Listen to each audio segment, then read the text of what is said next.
উফ, এবার বের কর তো হতচ্ছাড়া, চিড়ে যাচ্ছে তো। কতবার বলেছি একটু তেল দিয়ে নে। আমার তো বয়স হয়েছে নাকি, তোর মা দেখে ফেললে সমস্যা হবে। আরে তুমি চিন্তা করো না, আমি মাকেও ম্যানেজ করে নেব। দুপুরে ঘুম ভেঙেই দেখি পদীপিসি এসে হাজির বাড়িতে। মায়ের নাম ঋন্ময়ী, আর সন্তু কাকিমার নাম কেন সন্তু কাকিমা আমি জানি না। মা আমার বরাবরের লোভী। বয়স ৪৫ হলেও লোভ যেন চোখে মুখে লেগেই আছে। একটু অগোছালো করেল শাড়ি পরে, তাও ঘরের কাজ করার সময় হাঁটু অবধি গুটিয়ে গুজে নেয়। বাড়ির আরেক অতিথি সন্তু কাকিমা, বেশ চালাক মহিলা, আসলে এখনও ইয়াং টাইপের। ছেলে মেয়ে হয়নি বলে কাকাও আমার বোকাশোকা। এমন সুন্দরী কাকিকে সুখী রাখতে পারে না, তেমনটাই আমার বিশ্বাস।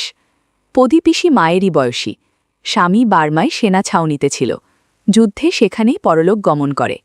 তারপর এক মেয়ে নিয়েছিল মায়ানমারে। সে হবে ১৯৮৫-র কথা।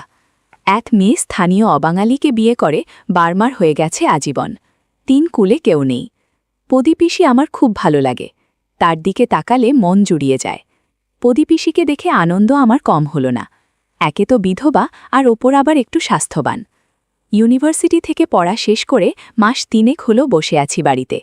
মা কাকিমাদের কাছাকাছি থেকে আমার ওজন ৭৬ কেজি থেকে ওজন ৭২ কেজিতে দাঁড়িয়েছে। কিন্তু লক্ষ্য আমার সন্তু কাকিমার দিকে। গভীর জলের মাছ, চারা খায় কিন্তু বড়শি খায় না। তার ওপর পদীপিসি, এ যেন একের ভিতর দুই। কলের জল তোলা, কাপড় কাচা, এসব হর হামেশাই দেখি আমি। ঝুনু আমার ছোট বোন। রাগ হয় যখন ঝুনুকে নিয়ে দাবা খেলতে বসে সন্তু কাকিমা। ঝুনু আঁচল অগোছালো করলেই সন্তু কাকিমা দ্রুত ঠিক করে নেয়, তাই সন্তু কাকিমাকে ডাকবার সুযোগ হয় না। শেষে জেদ করে ৯০০ টাকা দিয়ে পেরিস্কোপ কিনে নিয়ে আসলাম। আমাদের পায়খানার দেয়ালের ওপরের টালিতে ফাঁকা আছে, সেখানে পেরিস্কোপ রাখলে পাশের বাথরুমে সব কিছু দেখা যায়। এ আমারই আবিষ্কার। কলম্বাস বেঁচে থাকলে আমার পায়ের ধুলো নিয়ে যেত আমার বাড়িতে এসে। গল্পের শুরু পদীপিসির বার্মা থেকে আনা একটা টিনের বাক্স নিয়ে। মার শুধু দিনরাত চিন্তা, অনেক টাকা আছে বুঝি সেই বাক্সে। সেই বাক্স এক মুহূর্তের জন্য হাতছাড়া করে না পদীপিসি। গরিব মধ্যবিত্ত পরিবার আমাদের। বাবা কর্পোরেশনের কেরানি, দিদিকে বিয়ে দিয়েই অর্থশূন্য। সংসারে তাই খিটিরমিটির লেগেই থাকত। তার উপর পদীপিসি মাথায় চেপে বসে বাবার চাপ বাড়িয়েই দিল। খুব চেষ্টা করছি ব্যাংক বা রেলে যদি একটা চাকরি লাগিয়ে দেয়া যায়। চাকরি তো মুখের কথা নয়। মাসে ২০০০ টাকা করে পদীপিসি বাবাকে দেবেন, তার খরচ বাবদ। কাকা প্রাইমারি কলেজে শিক্ষকতা করলেও মাইনে পান ৩ মাসে। করিমপুরে কোনো রেল যোগাযোগ নেই, যাতায়াত বাসে আর নৌকায়। জুবিলি থেকে খেয়াঘাট, আর খেয়াঘাট থেকে আরও ১ ঘণ্টার পথ। চক্রপুর স্টেশন এখন থেকে মাইল ৫। সেখান থেকে আজকাল চালু হয়েছে ম্যাজিক গাড়ি। ১২ জন বসে সে গাড়িতে। গ্রামের রাস্তায় লাফাতে লাফাতে যায় একদিক থেকে অন্যদিকে। উঠলেই ৫ টাকা ভাড়া। মোবাইলের টাওয়ার আসে গ্রামে ঠিক দুর্গাপূজার মতো, কালে ভদ্রে মাসে ২-১ দিন। তবু অ্যান্টেনা খাটিয়ে পাওয়া যায় যদি মোবাইলের সেট ভালো হয়। আমার কার্যকলাপ শুরু হলো তখনই যখন একাধারে পদীপিসি আর সন্তু কাকিমা জ্বরে কাবু। বর্ষার এই সময় রোগ যারা চেপে বসে। পদীপিসির জ্বর হলেও সন্তু কাকিমা পড়লেন নিউমোনিয়াতে। বন্ধুরা, এইসব গল্পে তেল মালিশের অনেক গল্প আছে, কিন্তু আমারটা তাদের সাথে মিল খায় না। কারণ মা কোনোদিন আমাকে বলবে না সন্তু কাকিমাকে তেল মালিশ করে দিতে। আমি ওষুধপালা নিয়ে দৌড়াদৌড়ি শুরু করলাম, কেননা ছেলে বলতে বাড়িতে আমি একা আছি। বুকে সর্দি জমে পদীপিসির যায় যায় অবস্থা। মা সন্তু কাকিমাকে আর পদীপিসিকে যত্ন আত্তি করতে লাগল। আমার ভার পড়ল শুধু খাবার খাওয়ানোর। পদীপিসিকে বাড়লে আর সন্তু কাকিমাকে মাছের স্যুপ। তারই সুবাদে আমার মনের আকাঙ্ক্ষিত সব চিন্তা উঠল নানান অভিজ্ঞতায়। মা খেচিয়ে উঠল, কখন থেকে বলছি মাছের স্যুপ গরম না খেলে ওর গলা দিয়ে নামবে না। বড় ঘরের মেয়ে, দেখিস যত্ন করে খাওয়াস, না হলে ঠাকুরপো আবার মুখ বেঁকাবে। মাথা নাড়িয়ে মাকে বললাম, উফ, তোমরা আমাকে দিয়ে এত খাটাও। আমায় শুনিয়েই মা বলল, ওহ, তোর গোতর নড়ে না, সকাল থেকে মুখের রক্ত উঠে গেল আমার, সেটা তুই দেখতে পাচ্ছিস নে? দীপক সামন্ত কি আমার জন্যে কেনা বান্দি রেখে গেছে? ওই দেখো, ওদিকে পিসির বার্লি না উবলে যায়, যাও বাবা যা। গরম স্যুপ হাতে নিয়ে বললাম, কই চামচ দিলে না, খাওয়াবো কি করে? মা বলল, টেবিলে রেখে এসেছি। সন্তু কাকিমার ঘরে ঢুকলাম।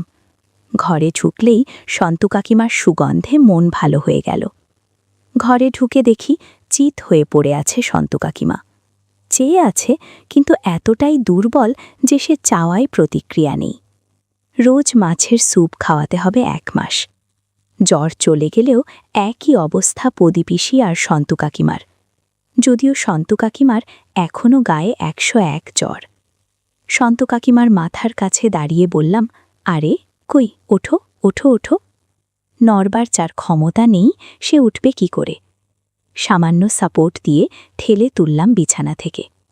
এই সুযোগে কিছু একটা করে বসলাম আর বললাম, নাও আমি চামচে করে দিচ্ছি, পটাপট স্যুপ খেয়ে নাও। কানে কানে বললাম, প্রদীপিসি লাইনে দাঁড়িয়ে। একটু হাসবার চেষ্টা করল সন্তু কাকিমা। খাওয়ানোর ছলে ইচ্ছা করে স্যুপ জামায় ফেলতাম, যাতে মোছার সুযোগ পায়। বন্ধুরা, তোমরা বুঝেছ তো কি বলতে চাচ্ছি? পেতামও সে সুযোগ, সময় বিশেষে। যেদিন সুযোগ হতো না সেদিন চেষ্টা করতাম প্রদীপিসির ওপর আমার যত সব জাদু তন্ত্র মন্ত্র। বেশ চলছিল, কারোরই ঠিক হবার নাম নেই।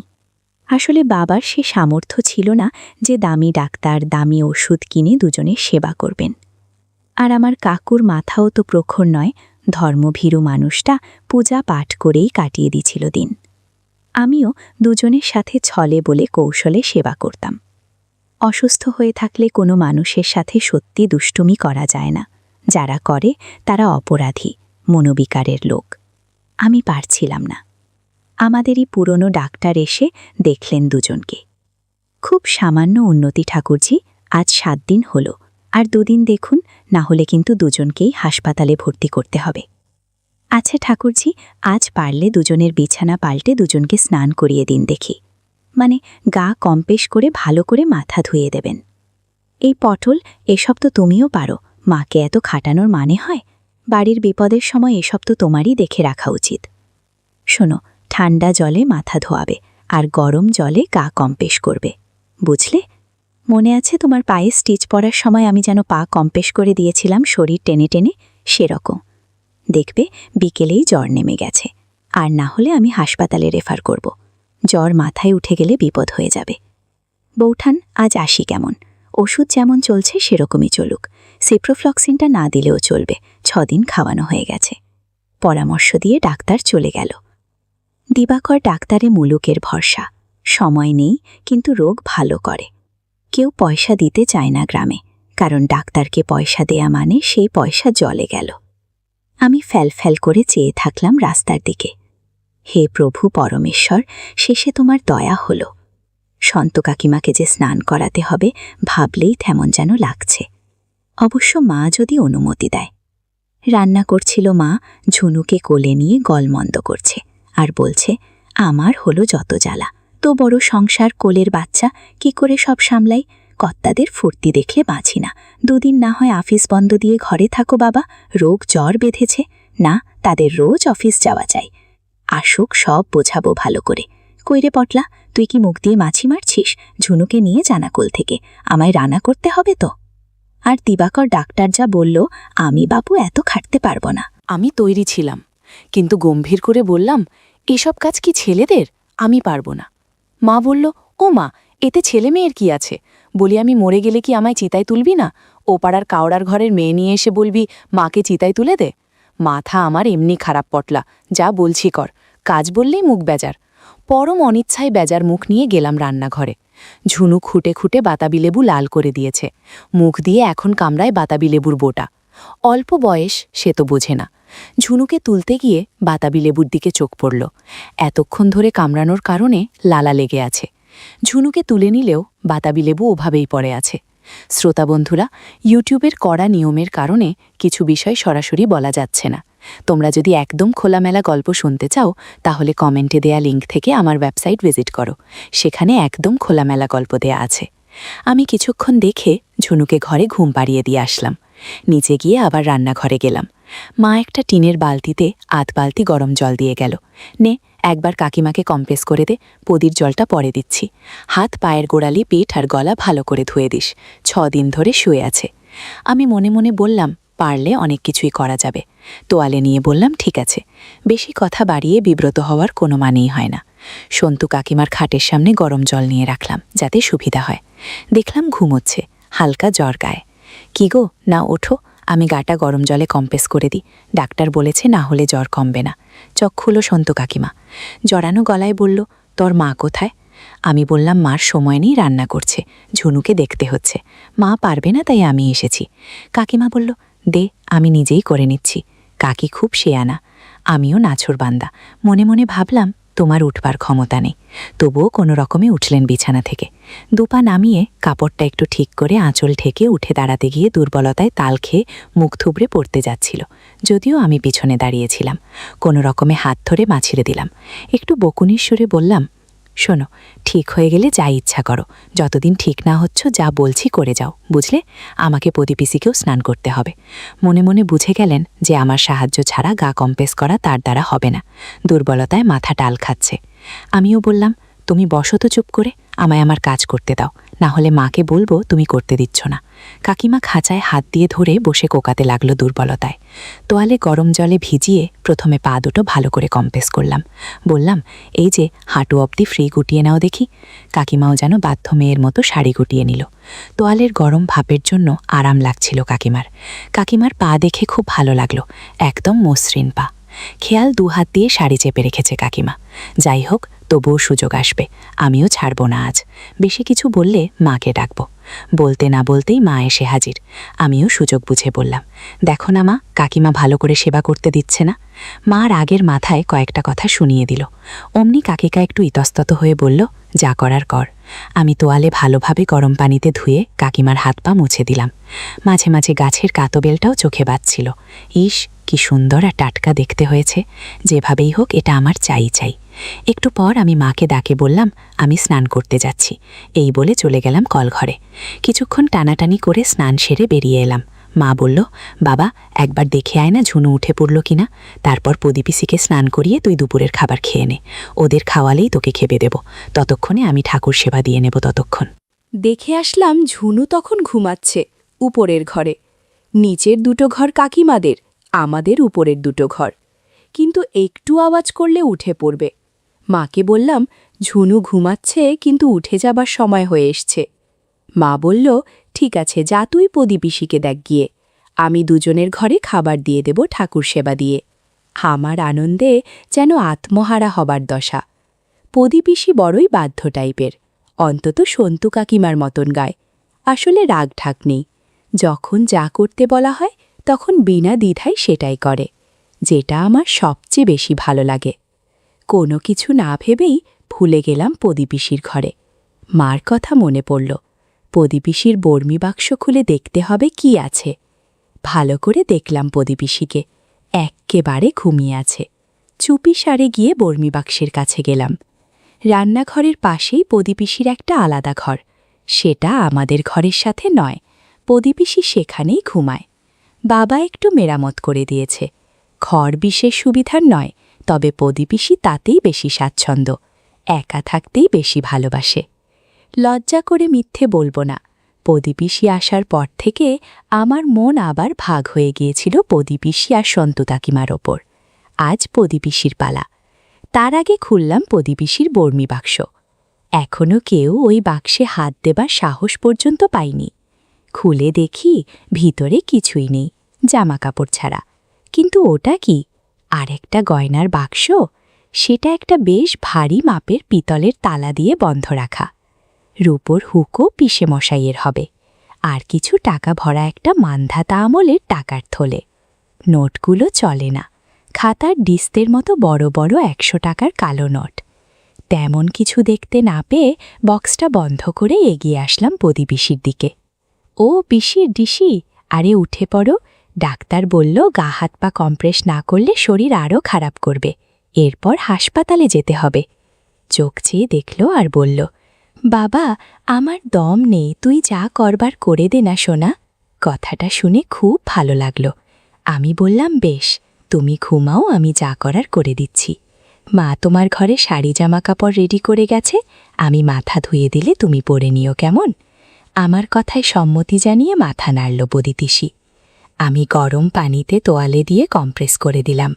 পিসির শাড়ি অগোছালো হয়ে আছে, সাথে ব্লাউজের কিছু বোতামও কেমন যেন হয়ে আছে।